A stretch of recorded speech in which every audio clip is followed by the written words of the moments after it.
आओ बेटी आ जाओ।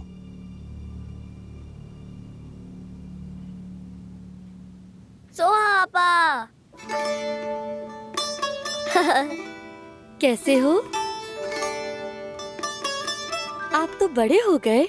आप यहाँ मेरे लिए आई है?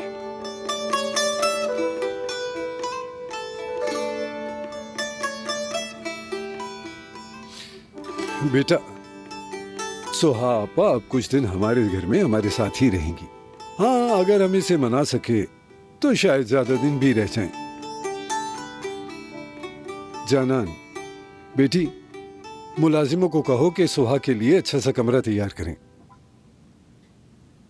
जैसा आप चाहें बाबा। चलो बेटी आओ। देखो बेटी,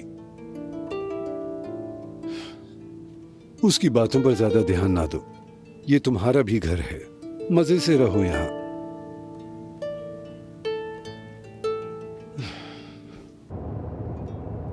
तुम्हारी अम्मी के आने से पहले हम दानिया की बात कर रहे थे। बाद में बात कर सकते हैं। मेरा ख्याल है अभी करना जरूरी है। तुमने दानिया को फिर से हवेली में आने का क्यों कहा? तुमने उसे फिर से उम्मीद क्यों दिलाई? और तुम दोनों ने हॉस्पिटल में क्या बात की?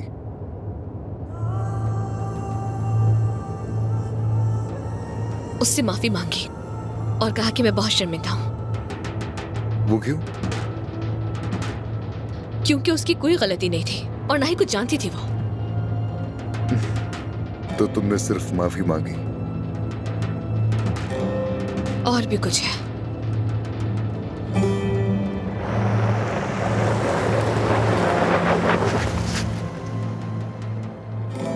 ज़मरुद, मुझे उम्मीद है तुम वो नहीं कर रही जो मैं सोच रहा हूँ। ये मत कहना कि तुमने उसे कोई पेशकश की है।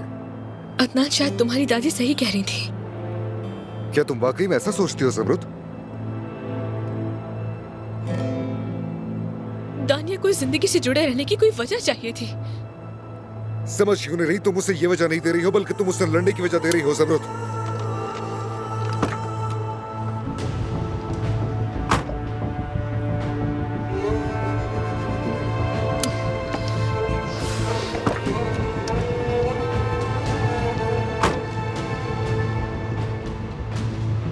ज़मरुद देखो, ये बच्चा सिर्फ हमारा है। तुम अकेले फैसला नहीं कर सकती। तुम्हारी बात बिल्कुल ठीक है। मुझे तुम्हें बताना चाहिए था, लेकिन मैं बताती तो तुम रोक देते। मैं क्या करती? लगता है तुम भूल गई हो कि हमने क्या कुछ बर्दाश्त किया। उसने क्या क्या किया हमारे साथ। उसकी हालत समझने की कोशिश तो करो। ज़मरुद, मुझे ये सब नहीं बताओ। मैंने अपनी बेटी खोई और मैं इससे बेहतर जानता हूँ, लेकिन यहाँ मौजूद ये नहीं है ज़मरुद। ये हमारा बच्चा है और हमारा मुस्तकबिल है। देखो, अभी उसने कबूल नहीं किया है, सिर्फ वक्त मांगा है। और तुम क्या जानते हो मैं समझ नहीं रही। ज़मरुद, क्या हो गया है? तुम्हें समझ क्यों नहीं रही? क्या तुम्हें लगता है कि वो तुम्हारे कहने पर इनकार कर देगी? देखो, अभी हमें चलना चाहिए, हम बाद में बात करते हैं। हाँ, हद है यार।